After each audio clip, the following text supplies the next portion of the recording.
Hello दोस्तों, आज की वीडियो में आपका स्वागत है। और लास्ट वीडियो में यार हमने ना component in mount life cycle method को देखा था। ठीक है, किस तरह से हम उसका इस्तेमाल करते हैं। आज थोड़ा सा अच्छे से समझते हैं और एक और लाइफ साइकिल मेथड के बारे में हम सीखेंगे। ये प्रोजेक्ट रहने वाला है, ठीक है, और प्रोजेक्ट्स रहने वाला है। मैं इसको हटा देता हूँ यहाँ पे। देखो, यहाँ पर हम क्या प्रोजेक्ट क्या रहने वाला है कि हमारी जो ये रिएक्ट जेएस की जो वेबसाइट है, इसके अंदर हम ना लोडिंग बार बनाने वाले। तो यहाँ पर मैं बूटस्ट्रैप का इस्तेमाल करने वाला हूँ। हम बूटस्ट्रैप ये ले लेते हैं, यहाँ पे क्लिक करते हैं। ये हमारा बूटस्ट्रैप है और इसे सीडीएन लिंक इसका उठा लेते हैं। और आपको पता है कि बूटस्ट्रैप का हम सीडीएन लिंक कैसे उठाते हैं। यहाँ पे उठाते हैं, कॉपी करते हैं, और ये CSS की लाइब्रेरी है, क्योंकि हमें CSS नहीं लिखनी पड़ेगी। तो यहाँ पर हम आते हैं इस वाले एरिया में। लास्ट में हमने क्या है, नैप बार में ये कंस्ट्रक्टर वगैरह देखा था। अब क्या करने वाले, इनका एक्चुअली में यूज कैसे करते हैं ये देखने वाले। तो पब्लिक वाले फोल्डर में जाके index.html में जाके यहाँ पे लिंक लगा दो। ठीक है, और मैंने यार ये लगा रखी है पहले से ही, देखो ये लगी हुई है, तो मैं नहीं लगा रहा हूँ, लेकिन आप यहाँ पर पेस्ट कर देना, आपकी ये काम करने लगेगी। अब हमें करना क्या है, यहाँ पर आना है और मुझे यहाँ लिखना है लोडिंग बार। जो भी आप लिखते हो लोडिंग बार, आई थिंक मुझे यहाँ पे लिखना है स्क्रॉल बार या प्रोग्रेस बार, जो भी आपको लिखना है यहाँ पे रख दे। या फिर कंपोनेंट में चला जाए, यहाँ पर कंपोनेंट बने हुए हैं, अलर्ट, बटन्स। तो एक ना सर्कल घूमता हुआ आता है, उसका इस्तेमाल करेंगे। थोड़ा सा मेरा ये नेट स्लो चल रहा है, तो मैं यहाँ पर क्या करता हूँ, इस वाले एरिया में आता हूँ और यहाँ पर पॉपअप है, स्पिनर है, स्पिनर के नाम से होगा। ठीक है, तो हम यहाँ पे स्पिनर ये उठा लेते हैं। इनमें से कोई भी स्पिनर आप उठा सकते हो, मैं पहले वाला ही उठा रहा हूँ यहाँ पर, और यहाँ पर HTML में डाल देता हूँ। क्लियर वाली बात हो गई, ठीक है, ये ज़्यादा वाली बड़ी बात नहीं है। और एक डिप में बनाता हूँ यहाँ पर, इस तरह से एक डिप बनाता हूँ जहाँ पर मेरा ना कंटेंट होगा। तो मैं H1 लिखूंगा और मैंने कहूँगा this is a my content, my life cycle method content. तो यहाँ पे कंटेंट, तो ये मैं मतलब क्या करना बता रहा हूँ एक्चुअली में, ये मैं बता रहा हूँ जब ना वेबसाइट लोड होती है। मान लो आपने कई वेबसाइट देखी होंगी जिसपे ना लोडिंग बार होता है। जैसे कि एग्जांपल किस पे मैंने देखा था, हाँ, मैं आपको एक वेबसाइट दिखाता हूँ जो मैंने बनाई थी, ईवा और नहीं ईवा आर्ट है, हाँ ईवा आर्टिस्ट है वो, हाँ artist.com। तो जैसे ये ईवा आर्टिस्ट पे हम गए, ठीक है, अभी मेरा नेट स्लो चल रहा है, तो ईवा आर्टिस्ट पे गए तो देखो ये लोडिंग आ रहा है। पहले तो ये हमारा लोड आएगा और फिर हमारी वेबसाइट दिखेगी यहाँ पर। ठीक है, तो मेरा नेट स्लो चल रहा है इसलिए शायद ये इतना दिक्कत दे रहा है। तो आप आई होप कि समझ में आया कि ना वेबसाइट ये लोड होगी और जितना टाइम लग रहा होगा उस हिसाब से यहाँ पर ये देख लो।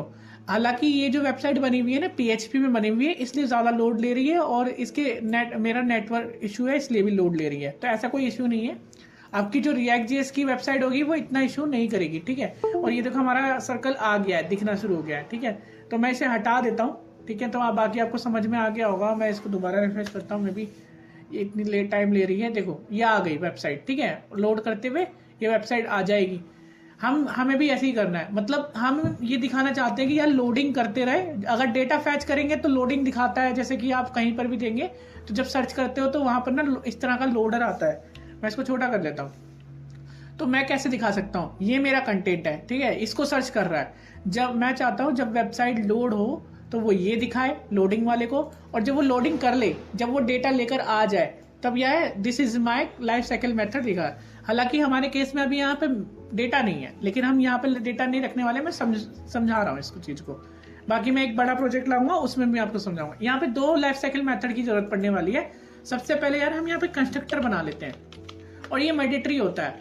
मैं यहाँ लिखता हूँ सरोज, ठीक है, और यहाँ पे लिख देते हैं सरोज के अंदर, यहाँ पे लिखते हैं सुपर कीवर्ड के अंदर सरोज। लास्ट में मैंने बताया था कि आप कुछ भी लिख सकते हो। मैं सरोज लिख रहा हूँ, कुछ भी नाम डाल रहा हूँ, और जो भी नाम डालूंगा मैं यहाँ पे भी डालूंगा वो चीज। ठीक है, तो ये याद रखना, ये मेरा कंस्ट्रक्टर है। और आपको पता है कि ना जब भी हमारा ये ऐप रन करता है तो कंस्ट्रक्टर हमेशा सबसे पहले रन करेगा, ये फंक्शन हमेशा रन करता है। तो कोई चीज ऐसी अगर आपको काम करानी हो ना, कि जो वेबसाइट मतलब जो आपका कंपोनेंट है वो लोड हो और उसके वक्त करानी हो, तो आप कंस्ट्रक्टर में भी करा सकते हो। तो यहाँ पे मैं क्या करने वाला हूँ, कंपोनेंट इन माउंट फंक्शन का इस्तेमाल कर रहा हूँ, पर आपके लिए कंपोनेंट इन माउंट ज्यादा बेटर रहेगा। तो ये भी क्या करता है, ये API ये जब करता है जब कंपोनेंट बन रहा होता है, जब कंपोनेंट बन रहा होता है तब ये कॉल होता है। मतलब जब कंपोनेंट वहां पे रेंडरिंग करेगा HTML को, जैसे ये रेंडरिंग कर रहा है, तब ये क्या करेगा, पहला ये रन हो जाएगा। ठीक है, सबसे पहले होता है कंस्ट्रक्टर, फिर उसके बाद रन ही होता है। ठीक है, इस तरह से काम करती हैं चीज़ें। तो अब देखते हैं यहाँ पे, हम यहाँ पर कोई मेरी एपीआई नहीं है, ठीक है, तो इस तरह मैं एपीआई डेटा नहीं फैच करने वाला हूँ। मेरा काम है कि ना भाई एक टाइमर लगा देना, एक तरह का टाइमर लगाना, और उससे पहले मैं यहाँ पे स्टेट बना लेता हूँ। तो कंस्ट्रक्टर को मैंने इसलिए बनाया था कि मैं स्टेट बनाऊँ, क्योंकि देखो यार स्टेट बनाऊंगा तो वहीं पे मैंने स्टेट इसलिए बना रहा हूँ कि मैं एक कंडीशन खेल सकूँ कि भाई अगर ट्रू है तो ठीक है, नहीं है तो फिर ये। तो यहाँ लिखता हूँ दिस डॉट स्टेट, स्टेट लिखने के बाद मैं इजिकल टू यहाँ लिख देता हूँ, ये ऑब्जेक्ट बनाया, और मैंने लिखा लोडिंग, और यहाँ पे लिखा मैंने ट्रू। मैंने यहाँ वो ट्रू नहीं लिखा, मैंने फॉल्स लिख दो, लोडिंग करेंगे फॉल्स, या लोडिंग फॉल्स टू। अभी के लिए आप कुछ भी डाल सकते हो, मैंने लोडिंग फॉल्स डाली क्योंकि लोडिंग अभी कुछ नहीं होगी, अभी लोडिंग नहीं होगी, जब वो कंपोनेंट आएगा तब लोड होगा। तो यहाँ आफ्टर 3 सेकंड के बाद लोड करना है हमें। तो मैं यहाँ पर आता हूँ, और यहाँ पर ना जावास्क्रिप्ट का एक फंक्शन होता है जिसका नाम है सेट टाइम आउट।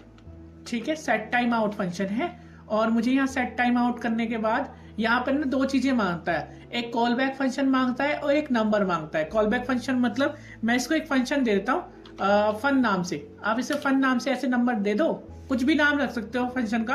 अगर आप चाहते हो कि मैं फन का आपके नाम पे रखूं तो यार कमेंट में बता देना, और कोई भी चीज अगर नहीं समझ में आए तो कमेंट में बताओ। यहाँ पे क्या करेंगे हम, सबसे पहले मैंने फंक्शन का नाम दे दिया, और मैंने कहा 3 सेकंड के लिए मैंने को यार 3000 लिखना पड़ेगा। ठीक है, और यहाँ पर मेरा ये हो गया, ये मेरा इतना काम हो गया। अब क्या होगा, जब भी वेबसाइट लर्न होगी तब से पहले फंक्शन को कॉल कर देगा। अभी हमारा फंक्शन नहीं बना हुआ है तो हम फंक्शन बना देते हैं। यहाँ पे मैंने यहाँ फन नाम से बना दिया एक, हालांकि ये मुझे एरर देने वाला है कि आप इस तरह से नहीं बना सकते, आपको नहीं ये कुछ इस तरह से बनाना पड़ेगा कि मैं कॉल कर पाऊँ। तो मैं यहाँ पे ऐसे करता हूँ, और इसे इस तरह से बना देते हैं फंक्शन को। फैट एरर फंक्शन बना दिया है मैंने, और जब भी कॉल होगा ये कॉल हो जाएगा। मैं इसको अलर्ट कर देता हूँ ताकि ना 3 सेकंड के बाद ये कॉल हो रहा है नहीं हो रहा है ये मुझे पता चल जाए। तो आफ्टर 3 सेकंड क्या होगा, फन इज नॉट डिफाइंड, तो ये मुझे गलत बोल रहा है एक्चुअली। चलो एक काम करते हैं, अगर ये नहीं हो रहा तो हम क्या करते हैं, फंक्शन इसके अंदर ही बना देते हैं। इस तरह से फंक्शन बना दो, फैट एरो फंक्शन, और इस तरह से मेरा काम हो गया। अब इसके अंदर देखो फैट एरो फंक्शन मैं यहाँ पे अलर्ट दे देता हूँ कि ये दिस इज माई वो, और कुछ नहीं करना था, ये फैट एरो फंक्शन ही है। ठीक है, तो यहाँ पर अगर मैं रन करता हूँ, और 1 2 और 3 होना चाहिए था, और ये हो भी गया, देखो रन हो गया। तो ये आपका अलर्ट आ रहा है आफ्टर 3 सेकेंड। ठीक है, तो मतलब जब भी कंपोनेंट आपका रेंडरिंग करेगा तो ये फंक्शन चल जाएगा, और ये फंक्शन क्या करेगा, 3 सेकंड तक वेट करेगा और अलर्ट चला देता है। हम यहाँ पर अलर्ट नहीं चलाएंगे, हम क्या करेंगे, हम लिखेंगे दिस डॉट सेट स्टेट। ठीक है, दिस डॉट सेट स्टेट, और यहाँ पे लिखेंगे इस तरह से, ऑब्जेक्ट डाल देंगे। ठीक है, और क्योंकि हमारा एक ऑब्जेक्ट था यहाँ पर ये, तो हम इसको कर देंगे कि लोडिंग बार जो है ना हमारा, वो हमारा हो जाए क्या कहेंगे, पहले हमें यहाँ पे अगर क्या कर सकते हैं, 1 मिनट यार रुक जाओ 1 मिनट, लोडिंग मैंने यहाँ पे फोर्स कर रखा है, तो क्या है पहले टाइम में फोर्स रहेगी, तो मैं यहाँ फोर्स नहीं रखूंगा, ट्रू रखूंगा। आफ्टर 3 सेकंड बाद यार नहीं दिखना चाहिए ना हमारा लोडर, तो हम यहाँ पे रखेंगे ट्रू, और यहाँ पे रखेंगे फोर्स। ऐसा क्यों रखेंगे मैं बता देता हूँ यहाँ पे, कि देखो जब वेबसाइट लोड हो रही होगी तो ऑटोमेटिकली कंस्ट्रक्टर पहले रन होता है, मैंने बताया आपको। तो जो स्टेट है हमारा वो लोडिंग ट्रू रखेगा तो हमारा पहले लोडिंग दिखाएगा, और बाद में हम इसको 3 सेकंड के बाद फॉल्स कर देंगे तो ये क्या करेगा, लोडिंग हटा देगा और कंटेंट को दिखा देगा। अभी यही गेम हम यहाँ पे खेल रहे हैं। तो ये हो गया हमारा ये वाला काम, कंपोनेंट डिड माउंट। ठीक है, ये हमारा कंपोनेंट डिड माउंट में हो गया काम, हमें बस इतना ही करना था। अब यहाँ पर हमारे पास अभी भी एक काम बाकी है कि यार मुझे बस ये दिखना चाहिए, और दिस लाइव कंटेंट 3 सेकंड के बाद दिखना चाहिए। तो क्या करेंगे, हम यहाँ पर इस तरह से लिख देते हैं। ठीक है, और इसमें ना हम टर्नरी ऑपरेटर यूज करेंगे, जो इफ एल्स कंडीशन होती है ना, वो टर्नरी ऑपरेटर अगर आपने पढ़ा होगा जावास्क्रिप्ट में, तो टर्नरी ऑपरेटर होता है, इसको यूज कर रहा हूं मैं। और इसको मैं लिख रहा हूं दिस डॉट, और यहाँ पे लिखना है दिस डॉट स्टेट डॉट, और यहाँ पे लिखूंगा लोडिंग। अगर this dot state dot loading मेरा अगर ट्रू है तो क्या करो, दिखाओ किसको, इस कंपोनेंट को दिखा दो। ठीक है, अगर ट्रू नहीं है तो किसको दिखा दो, इसको दिखा दो। यार ये चल जा भाई, हाँ ठीक है, तो इसको दिखा दो। तो ये हमारा टर्नरी ऑपरेटर है। हम इसको थोड़ा सा फॉर्मेट कर लेते हैं, और ये फॉर्मेट हो गया।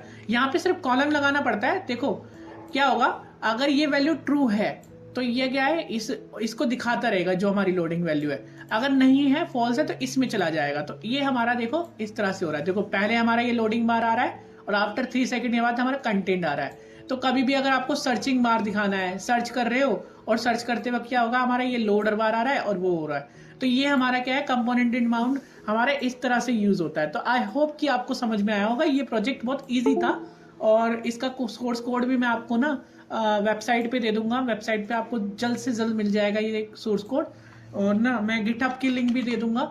तो यार थोड़ा वेट करें, क्योंकि सोर्स कोड के लिए मैं थोड़ा काम कर रहा हूँ इस पे, कि यार मैं जब यहाँ पे कोर्स लिखूँ तो यहाँ पर ना मैं सोर्स कोड में आपको फ्री में है अवेलेबल करा सकूँ। तो यहाँ पर मैं थोड़ी सी वेबसाइट के अंदर वर्किंग कर रहा हूँ आप लोगों के लिए, ठीक है, ये कॉपी कर सको आप। तो यहाँ पर भी अवेलेबल हो जाएगा। मुझे कम से कम 1 हफ्ते का वक्त दो, क्योंकि मेरे पास दूसरे काम होते हैं। 1 हफ्ते के अंदर अंदर ये सारे सोर्स कोड आपको मिल जाएंगे और गिटहब पे भी डाल दूंगा।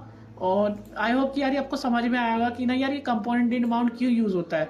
कंपोनेंट इन माउंट तब यूज होता है जब भी आपका ना ये जो कंस्ट्रक्टर, ये जो आपका कंपोनेंट है ये आपका बना, ठीक है, और जब भी आपका कंपोनेंट, और मैंने इसको यूज करके बताया कि कंपोनेंट जब आपका बनता है तब आपका सबसे पहले क्या होता है, कंस्ट्रक्टर आपका वो होता है। कंस्ट्रक्टर में आप ना स्टेट बना सकते हो और आपको स्टेट के अंदर कुछ खिलवाड़ करनी है, स्टेट के अंदर भाई डिलीट अपडेट करना है, तो कंपोनेंट इन माउंट का यूज करते हैं। कंपोनेंट इन माउंट का यूज करते हैं ताकि हम ना क्रिएट कर पाए कुछ चीजें, डेटा को फैच कर पाए। तो ये सारा काम होता है। आई होप कि आपको वीडियो अच्छी लगी हो। लाइक करना, चैनल को सब्सक्राइब करना मत भूलना और शेयर करना ज्यादा से ज्यादा। ये आप पे डिपेंड करता हूँ। अगर आपको ठीक लगा, कुछ अगर ना समझ में आया ना, कमेंट जरूर करना, क्योंकि कमेंट से मुझे पता चलेगा कि मैं किस तरह से इनहेंस कर सकता हूँ वीडियो को और अंडरस्टैंडिंग कर पाऊंगा आपको, कि समझा कैसे सकूं। तो आई होप कि रिएक्ट सीरीज में यार आप मेरे साथ हो, और चैनल को सब्सक्राइब करना मत भूलना। तो ये मेरा चैनल है, इस पे मैंने रिएक्ट जेएस की सारी चीजें डाल रखी हैं, ठीक है, मैंने यहाँ पर चैनल पर डाल रखी है। तो ऐसा मत सोचना कि मैं यार वीडियो नहीं डाल रहा हूँ। और रेगुलर यार एक दिन स्किप हो जाता है कई बार, तो एक दिन हो जाएगा कभी कभी हफ्ते में। ऐसा नहीं है कि मैं रेगुलर नहीं डाल रहा हूँ, रेगुलर डाल रहा हूँ, लेकिन कभी कभी ना स्किप हो जाएगा। तो यहाँ पर आपको वीडियो दिखनी शुरू हो जाएंगी। मिलते हैं नेक्स्ट वीडियो में, ठीक है।